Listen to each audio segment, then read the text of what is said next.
Simple comme français vous présente les genres littéraires. Voyons les différents genres littéraires. La poésie, le théâtre, le roman, le biographique, la littérature d'idées. Premièrement, la poésie. Le poème didactique. Il a pour fonction de nous enseigner quelque chose. Le poème lyrique. À l'origine, il était chanté. Il évoque les émotions et les sentiments. Le poème épique. Il évoque la grandeur d'un héros ou d'un fait en les rendant extraordinaires. L'hyperbole est très souvent utilisée. Le poème satirique. Il critique la société ou les vices des hommes. Les sous-genres poétiques. La fable, qui est une fiction avec une morale. L'élégie, c'est un poème lyrique et mélancolique. Et l'ode, qui est un poème lyrique au sujet grave. Le théâtre.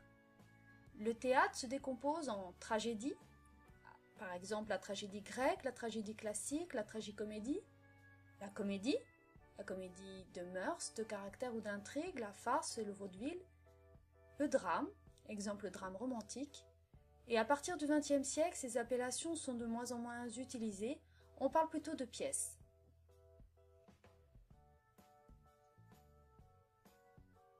Le roman. Il s'agit d'une œuvre narrative en prose. Il existe plusieurs sortes de romans. Psychologique, où il y a une importance dans les caractères des personnages. Historique, avec un cadre d'une époque réelle. Régionaliste, avec un cadre local. Fantastique, avec des éléments surnaturels. Épistolaire, avec une correspondance, c'est-à-dire par des lettres. Il y a des romans policiers, d'aventure, de science-fiction, etc. Mais il y a aussi la nouvelle et le conte, car ce sont des formes narratives brèves.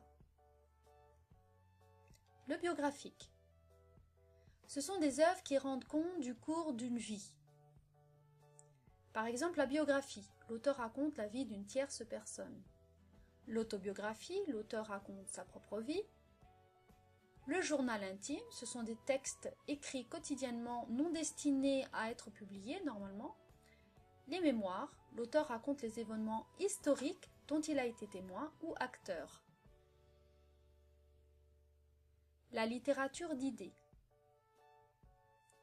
L'auteur expose et défend sa thèse avec des moyens argumentatifs. Par exemple, l'essai.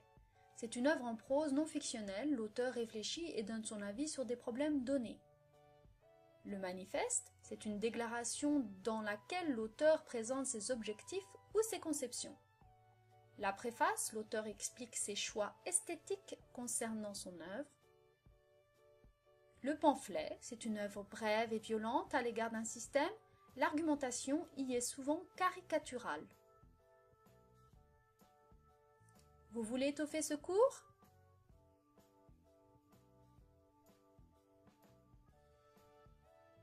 Simple comme français vous propose d'entrer en contact avec un enseignant en ligne à un tarif défiant toute concurrence. Alors rendez-vous sur simplecomfrançais.fr.